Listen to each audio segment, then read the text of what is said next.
नमस्कार. अन्नपूर्णा रेसिपीमध्ये तुम्हा सर्वांचं अगदी मनापासून स्वागत. जर तुमचा ढोकळा सॉफ्ट, जाळीदार, मऊ, लुसलुशीत, स्पॉन्जी होत नसेल तर हे रेसिपी तुम्ही संपूर्ण पहा. यापुढे तुमचा ढोकळा कधी बिघडणार नाही. एकदम परफेक्ट, सॉफ्ट, जाळीदार, मस्त असा होईल. तर रेसिपी एकदम सोपी आहे आणि एकदम व्यवस्थित सविस्तर अशी सांगितलेली आहे. त्यासाठी रेसिपी संपूर्ण पहा. चला तर मग रेसिपीला सुरुवात करूया. त्यासाठी मी 1 वाटी तांदूळ घेतलेले आहे. तुम्ही कोणत्याही प्रकारचा तांदूळ इथं वापरू शकता. हा तांदूळ माझा रेशनचाच तांदूळ आहे आणि अर्धी वाटी हरभऱ्याची डाळ घेतली. आता आपल्याला हे स्वच्छ 3-4 पाण्याने धुवून घ्यायचं आहे. जोपर्यंत पाणी स्वच्छ होत नाही तोपर्यंत आपल्याला हे धुवून घ्यायचं.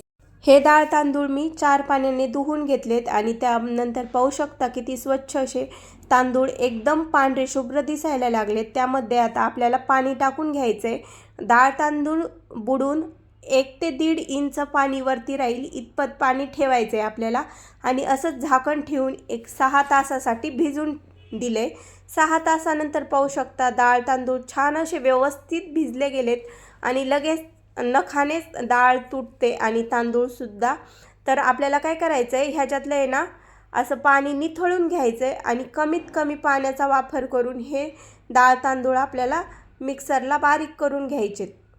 तर आपल्याला इथं जेवढे मिक्सरच्या भांड्यामध्ये डाळ तांदूळ बसतील तेवढे टाकून घ्यायचे आणि एकदम कमीत कमी पाण्याचा वापर करून मी इथं डाळ तांदूळ बारीक करून घेतलेत. पाहू शकता एकदम बारीक असं करून घ्यायचे आणि कमीत कमी पाण्याचा वापर केल्याने आपलं पीठ छान असं फुललं जातं आणि आपला ढोकळासुद्धा मस्त असा फुलतो, सॉफ्ट जाळीदारसुद्धा बनतो. तर आता मी सर्व आहे ना छान असं बारीक करून घेतलं आहे आणि ह्या मिक्सरच्या भांड्यामध्ये पाणी न टाकता असंच हातानेच भांड्याला चिकटलेलं काढून घेतलं आहे, जेणेकरून आहे ना आपलं हे पीठ पातळ होणार नाही आणि छान मस्त असं फर्मेंट होतं. त्यासाठी कमीत कमी पाण्याचा वापर करायचा आहे.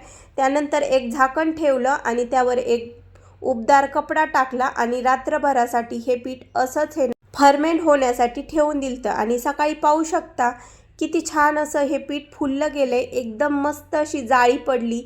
अशा पद्धतीचं पीठ जर झालं तर आपला ढोकळा कधीच बिघडत नाही. त्यानंतर आता आपल्याला इथं चवीनुसार मीठ टाकायचं आहे, हळद टाकायची, हिरवी मिरची लसणाचा ठेचा टाकलाय, आवडत असेल तर टाका, पण छान अशी टेस्ट येते. त्यानंतर मी इथं 3 चमचे दही टाकलंय, 1 पळी तेल टाकलंय. तेल आपल्याला इथं रिफाईंड ऑइलच टाकायचं आहे आणि त्यानंतर एकाच दिशेने आपल्याला हे छान असं फेटून घ्यायचं आहे. असं केल्याने मस्त असं पीठ अजून फ्लफी होतं आणि आपला ढोकळासुद्धा छान असा होतो. तर मी इथं 1 ते 1.5 मिनटं छान असं फेटून घेतलं आहे आणि त्यानंतर चेक केलं तर पीठ थोडंसं आहे ना घट्ट वाटतंय. तर आपल्याला इथे 2-3 चमचे पाणी टाकायचे. पाणी एक खट्यात जास्त पण नाही टाकायचं, नाही तर आपलं पीठ प्रमाणापेक्षा जास्तच पातळ होऊ शकतो. पाहू शकता अशा पद्धतीचं बॅटर आपल्याला हवं आहे ढोकळा बनवण्यासाठी. तोपर्यंत मी इथं पाणीसुद्धा उकळायला ठेवले आणि लगेच आपल्याला इथं एका ताटाला आहे ना तेल लावून घ्यायचं, म्हणजे ना ढोकळा अजिबात ताटाला चिटकत नाही. तर पूर्ण ताटाला मी छान असं व्यवस्थित तेल लावून घेतलंय. तुम्ही इथं बटर किंवा तूपसुद्धा लावून घेऊ शकता. त्यानंतर आता मी हे बॅटर घेतलंय पुन्हा एकदा आणि त्यामध्ये आपल्याला आता पाव चमचा खाण्याचा सोडा टाकायचा आहे आणि 1 चमचा साखर टाकून घ्यायची आणि छान असं थोडंसं पाणी टाकून एकाच डायरेक्शनमध्ये फेटून घ्यायचं आहे पुन्हा 1-2 मिनिट. आणि पाहू शकता सोडा टाकल्यानंतर सुद्धा आहे ना पीठ छान असं फुललं गेलं आहे आणि हलकेसे बबल्स दिसत आहेत. आता पुढची प्रोसेस आहे ना आपल्याला पटकन करायची. त्यासाठी तेल लावलेलं ताट घेतलं आहे मी आणि त्यामध्ये आपल्याला हे बॅटर टाकून घ्यायचं आहे आणि त्यानंतर आहे ना आपल्याला थोडंसं असं टॅप करून घ्यायचं, म्हणजे ढोकळा छान व्यवस्थित असा फुलला जातो. तर तोपर्यंत पाण्याला सुद्धा छान अशी उकळी आली. लगेच त्यामध्ये हा ढोकळा मांडून घेतला आणि वरून झाकण ठेवून 15 मिनिटासाठी स्टीम करून घेतला आणि 15 मिनिटानंतर पाहू शकता चाकूला ढोकळा अजिबात चिकटलेला नाही. याचा अर्थ ढोकळा छान असा शिजला गेला आहे. आपल्याला मध्ये मध्ये अजिबात आहे ना ढोकळा पाहायचा नाही 15 मिनिटाच्या अगोदर चेक करून, कारण मध्ये मध्ये जर झाकण उघडलं ना तर ढोकळा छान असा फुलत नाही. ही टिप्ससुद्धा आहे ना लक्षात ठेवायची. त्यानंतर ढोकळा थंड होऊन दिला आहे आणि मी आता असा मस्त कट करून घेतला आहे. तुम्ही हव्या त्या शेपमध्ये ढोकळा कट करून घेऊ शकता.